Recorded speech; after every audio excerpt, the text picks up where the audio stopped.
Good afternoon, church. I am very nervous, if you can't tell. I don't do this often. I have my notes, but I don't think I'm really going to use them. I don't want to sound like a robot, but I just opened the book. I look like I'm doing something.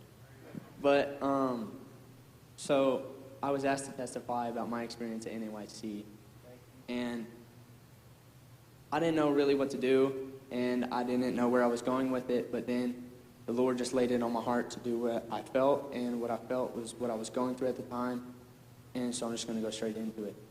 So for the past, say, 6 months, I have been feeling low in my spirit, didn't know what was going on.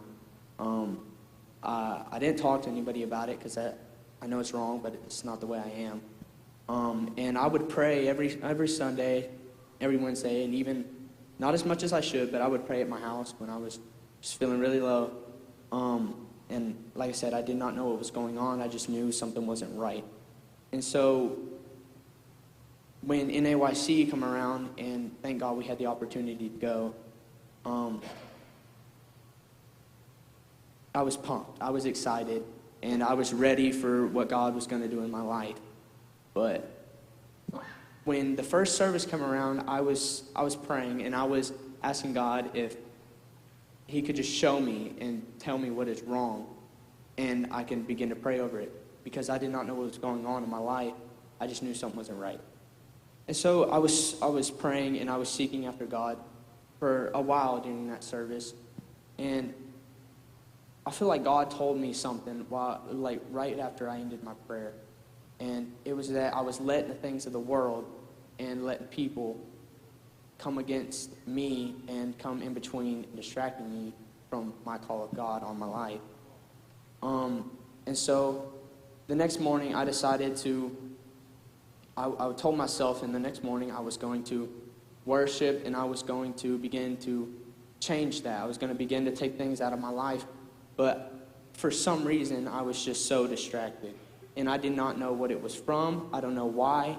I just wasn't in service at the time. And then that night comes around, and the enemy knew that was going to be the service that I had my breakthrough. And then, so he tried his best to come against me, come against my mind and my spirit, by causing me to have pain in my body, such pain that I was crying, and I was full in tears. And I didn't want to go, but my parent and my pastor said that I should go to the hospital to see what's wrong. So we went to the hospital, and I ended up missing a wonderful service, one that could have changed my life. And so I was down after that. That next morning come around, and I was distracted once again, and I was caught up in my mind saying things like, I didn't deserve what God had for me. I didn't deserve the things that He was going to do in my life. But then at the end of that service, I just felt a comfort. I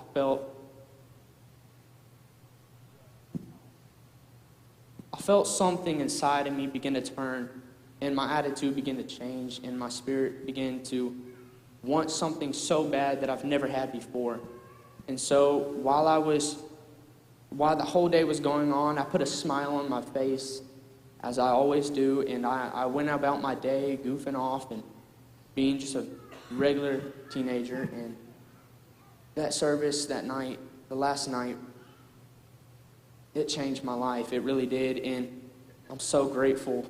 I was there. I was excited once again, and I was praying, and I was worshiping. And while I was lifting up my hands, the enemy began to try to speak in my mind again, telling me that I was not worthy of what God had in my life, that there wasn't even something God wanted to do in my life. But I just told myself, and I forget who it was, but somebody came over and prayed with me. I did not see their face, but they started speaking words into my life and into my prayer life and into my spirit, and it began to change things and began to change the attitude that I had. And I told the devil in my prayer that I was not going to listen to the things that he was telling me. And so I began to lift up my hands once more, and I began to pray, God, And I began to just seek after him until I told him that I was willing and I was open to whatever he had for me. And it reminded me while I was praying of a message that Pastor once preached, and it was, I think the name of it was A Crying Heart or something like that. But I was just praying to God. I was like, you hear the cries in my heart, and you know what is going on, and I want you to come and fix it. And I was beginning to pray, and then I don't know what happened. I just began to fall into the Spirit, and don't laugh, you're going to make me laugh. No, but I was praying, and just a comfort began to come over me, and I was thanking God for what he was going to do, because it hadn't already happened. I would have felt it. And so I just kept praying and began to shout and to speak another language, because I knew he was going to do something. And then it happened. I was fully in the Spirit, and then I fell out. I was gone, and I was laying on the floor like a baby. No, but it changed my life, and I'll never forget it, and I'll never let it go, because I know that the Lord has done something in my life, and I know that he will always be with me, and I know that he will always be doing something in my life.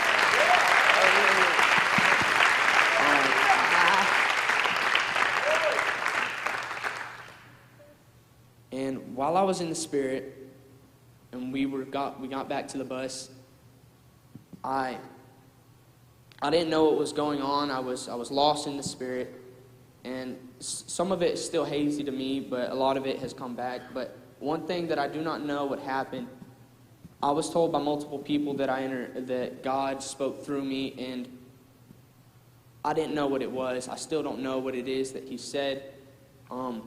But I do know when I was praying in that bus, and I began to pray more and more, that God told me that he is with me, and he will never forsake me. He is right by my side, through the valley and on the mountain's top. He is with me in the low and in the high.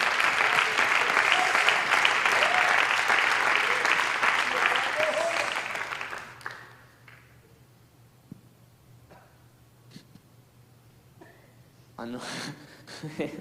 Dude, I was so nervous. I'm sorry. It's not time to be joking.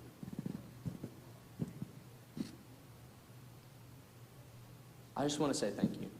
I want to say thank you to my pastor, because without him, we wouldn't have been able to go on this trip. And I want to say thank you to Brother Peyton especially, and all the youth committee, but I want to say thank you to you, Brother Peyton, because you have been a big impact in my life. And you are a great role model to me. And I will forever look up to you.